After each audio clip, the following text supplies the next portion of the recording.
Hey there, before we dive in, a quick note. This podcast is an experiment in AI. Both the co-hosts and the entire conversation you're about to hear are generated by AI technology based on content and ideas owned by Danny Brown.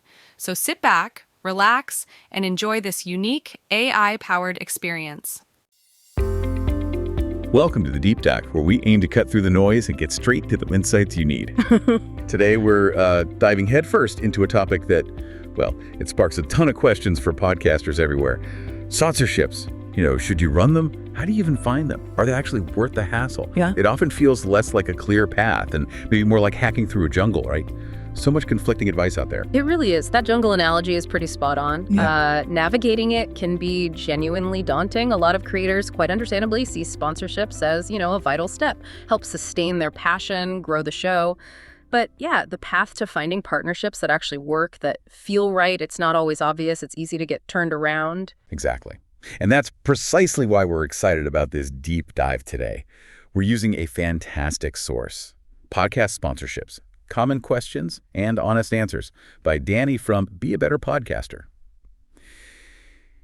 Our mission here isn't just to give you a summary. We want to cut through that confusion, offer up some really practical, honest answers, and hopefully equip you, the listener, with a clearer roadmap, help you build smart, effective collaborations for your show. Because this isn't just about, sticking an ad somewhere. It's about strategy. It's about partnership. And that distinction you just made between just selling ad space and actually building a collaboration, that is absolutely crucial for today. It's a pretty fundamental shift in thinking, actually. It can completely change how a podcaster approaches this and, frankly, how successful they are. Yeah, I'm really curious to unpack how Danny's insights might challenge some of those common assumptions we all have. Okay, so let's get into it.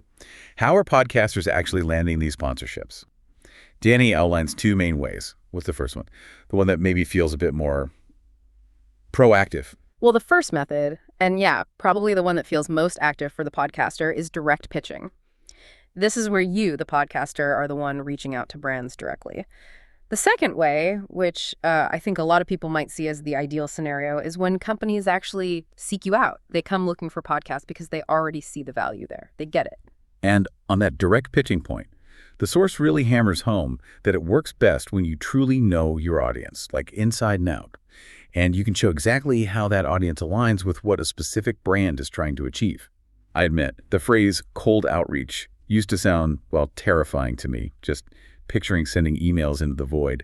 But Danny reframes it. He says it's really just a conversation about shared interest, assuming you've targeted it right. That felt like a light bulb moment. Oh, that reframing is huge, isn't it? It completely shifts the energy. It's not a hard sell anymore. It's about finding common ground. You're not trying to persuade someone they need your ad slot. You're basically pointing out, hey, look, there's a natural synergy here between my listeners' interests and what your brand is about. And it's not just demographics like age and location. It's deeper. It's about psychographics, shared values, even the specific conversations happening on your show. And for those brands that are approaching podcasters, that really signals, I think, a growing maturity in the podcasting space. They're not just testing the waters anymore. They're actively looking because they recognize that unique, intimate connection podcasts offer. And they're getting smarter about finding the shows that really click with their ideal customers. Okay, so what does this actually mean for you, the podcaster? I'm trying to figure this all out. Because the source dives right into what it calls the real challenge. And honestly, it wasn't what I expected. It's not about convincing just any company to give you money. The hardest part, according to Danny, is finding the right ones. That kind of surprised me. I figured it was all about just being persistent, knocking on enough doors. That's such a critical distinction, isn't it? We often think the hurdle is just getting a yes, any yes. But Danny makes it super clear. Success really hinges on finding specific kinds of partners. These right ones are typically brands that, one, already understand podcasts, they get the medium, and two, ideally, they've partnered with podcasts before. And crucially, these are the brands most likely to be open to real collaboration, not just a transactional sort of stick an ad here deal. They're looking for something more integrated, more authentic. Right, and that connects back to protecting your listeners' trust, doesn't it? If you just slot in any old ad, it can feel really jarring. Absolutely. If we look at the bigger picture, why fit is just so incredibly important. Misaligned sponsorships. They can actually damage listener trust. They can even hurt the brand's reputation, frankly, more than they help. Like imagine you're listening to a podcast about, I don't know, minimalist vegan living, and suddenly there's an ad for a giant pickup truck. Yeah, that would definitely stand out, and not in a good way. Exactly. Your listeners would notice instantly. And it could chip away at that connection, that trust you've worked so hard to build. So what looked like an asset, a revenue stream, suddenly becomes a liability. Real collaboration, though. That means the brand's message feels organic. It feels genuinely useful or interesting to your audience. That provides long-term benefits for everyone involved, you, the brand, and the listener, that go way beyond just a simple ad placement. It's about creating shared value. Okay, and speaking of challenges, there's this common perception, right, that getting sponsors is just this endless time commitment. Like, it's this huge uphill battle that's going to drain all your creative energy. We budget hours for what feels like cold calling. But the source offers a really surprising take here. It suggests it actually takes less time than you think. It simplifies the whole thing, almost counterintuitively. It really does. Danny lays out this remarkably efficient, almost minimalist four-step process first. Identify a potential fit. And this isn't just a wild guess. It means doing a quick, targeted check. Do their values and audience align with yours? Second, send a simple intro email. Not a massive proposal, just a concise note to start a conversation. Okay, simple intro. Got it. Third, follow up once if you don't hear back. Just the one time, no constant nagging. Just once. Now. And finally, step 4, move on if it's a no. That's it. You don't chase endlessly. You respect their time and yours. No endless chasing. That really flies in the face of a lot of sales advice, doesn't it? It's actually a huge relief for creators. But let's dig into that a bit. What does it really mean to identify a potential fit, like practically beyond just a gut feeling? And what makes that intro email simple but still effective? Great questions. Okay, so identifying a potential fit means doing some quick, smart homework. Think about brands your audience already mentions or uses. Are there products or services you genuinely like that connect naturally to your show's topic? Look at their current marketing. Do they sponsor other podcasts, maybe in related niches? What are their stated values on their website? This quick research helps you qualify them before you even draft that email, saves you time. And the simple intro email, it's all about clarity and brevity. Briefly introduce your show, explain why you see a specific fit between their brand and your particular audience, make it specific, and then include a clear, low-effort call to action, usually just suggesting a quick chat. Definitely avoid dumping tons of stats or your whole media kit in that first contact. The goal is just to open the door, not close the deal immediately. Okay, that makes sense. Start the conversation. Exactly. And this whole streamlined approach works because, as Danny puts it, the right partners will get it. They'll recognize the value quickly. It's about using your energy efficiently. Stop wasting time on prospects that just aren't a good match and focus on those genuinely compatible relationships. Which does raise an interesting question, doesn't it? What does it really mean for a partner to get it? Mm-hmm. How do you recognize that click? Yeah, what does that look like? Well, for a partner to get it, it means a few things, I think. First, they understand the podcast medium itself, that unique intimacy, the trust involved. They know they're not just buying impressions, but reaching engaged ears. Second, they see the mutual benefit. They see how your specific audience could genuinely value their product or service, and how their brand identity aligns with your show's overall feel or message. And third, they're open to collaborating in a way that feels authentic to your show, rather than just demanding you read some generic script that feels out of place. It really implies they understand value beyond just numbers, they see the audience alignment, and they share a vision for making the partnership work for everyone, not just a transaction. If they get it, they'll appreciate that simple, direct approach because they see you're respecting their time and looking for a real partnership, not just any deal. Okay, this is really helpful. Now let's switch gears slightly and tackle something many podcasters, especially newer ones, often turn to first. CPM marketplaces, you know, those platforms where you sign up and ads just kind of get automatically inserted into your episodes. Seems like the easy button, right? But the source here is pretty blunt about it. For most indie podcasters, the answer is basically no. Right, and CPM stands for cost per mil, or cost per thousand downloads for anyone unfamiliar. The reasons Danny gives for why these often don't work well for indie shows are pretty clear. These platforms are fundamentally built for volume. Their whole model is designed to spray automated ads across lots of shows, often without much real consideration for fit. The algorithm cares about numbers mostly, not necessarily the nuance of your content or audience. And the result? It's stark. Listeners can tell when an ad doesn't belong, and it breaks trust. Well, yeah, that trust issue again. It's so central to podcasting, isn't it? That intimacy. We feel like we have a relationship with the host, and then this random out-of-place ad pops up, and it feels wrong. Creates cognitive dissonance. Yeah. The source isn't saying they're always terrible. It's a bit of nuance. It clarifies that if your podcast doesn't have, say, thousands upon thousands of downloads per episode within the first 30 days, then maybe CPM could be part of a wider strategy, but definitely not the main focus. So note a silver bullet, maybe a tiny piece of the puzzle, but only for very specific, very high-volume shows. Precisely. The ultimate conclusion from the source is that you'll almost always get better results by building direct relationships with brands that make sense for your audience. And what's fascinating here, I think, are the underlying reasons, both economic and psychological, why generic CPM often fails for smaller, niche shows, while direct relationships succeed. For indie podcasts, which often thrive because they build these authentic, tight-knit communities, a poorly matched ad feels like an intrusion. It violates that unspoken trust listeners have in the host. The listener might think, my host would never use this, or this just doesn't fit the vibe of the show. Direct relationships, though, allow for that genuine integration. The ad can feel more like a personal recommendation from a trusted source, almost an organic part of the content. That link to listener loyalty, that unique intimacy of podcasting, it's incredibly valuable, and it's something those generic CPM models just can't replicate effectively. That's such a key point about trust and authenticity, and it leads perfectly into another really critical insight from the source, which is about how the entire industry really needs to evolve its thinking.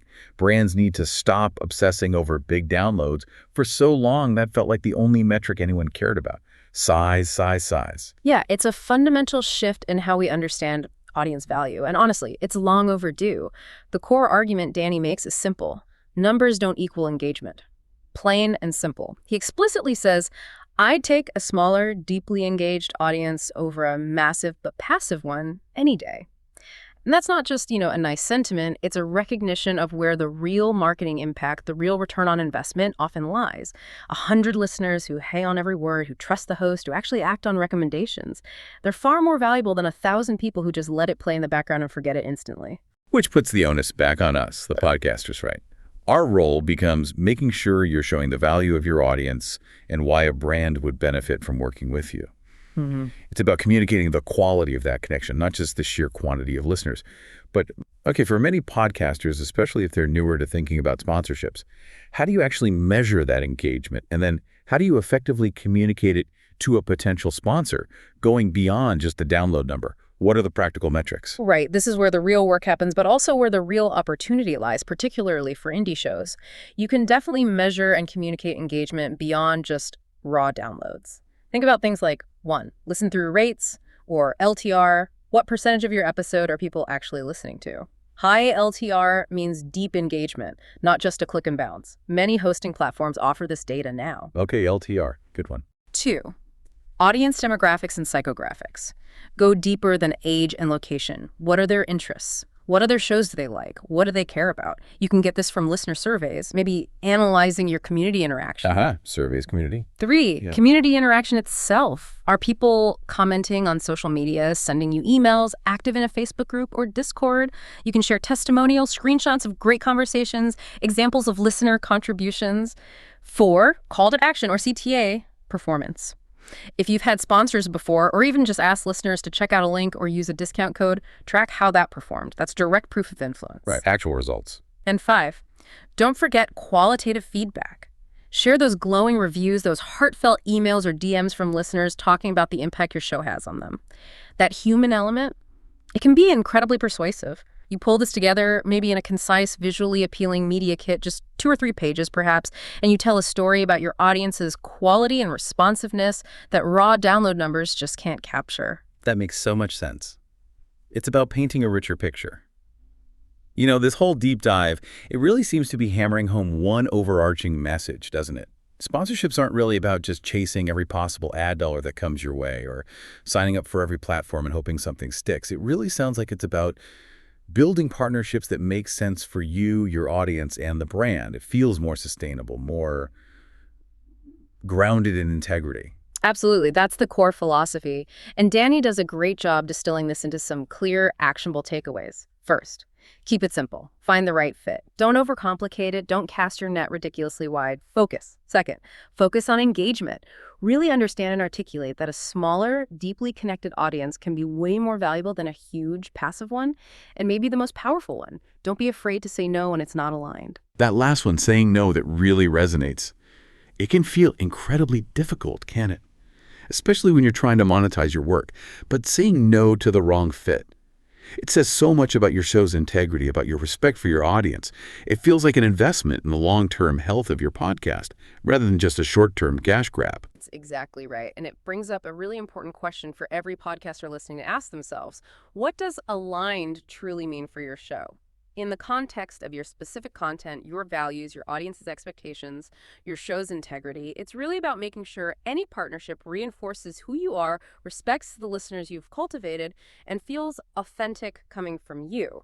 If taking a deal means you have to compromise your core values or promote something you don't actually believe in, or risk alienating the very people who support you, then it's just not aligned, period. It doesn't matter what the money looks like. That long-term value of maintaining alignment with your values, your goals, your audience, it far outweighs any short-term financial gain from a partnership that just doesn't feel right. It builds that foundation of trust that, honestly, money can't buy. Wow.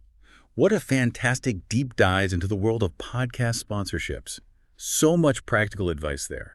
We've covered the two main ways sponsors come on board, that direct pitching reframed as a conversation and being approached.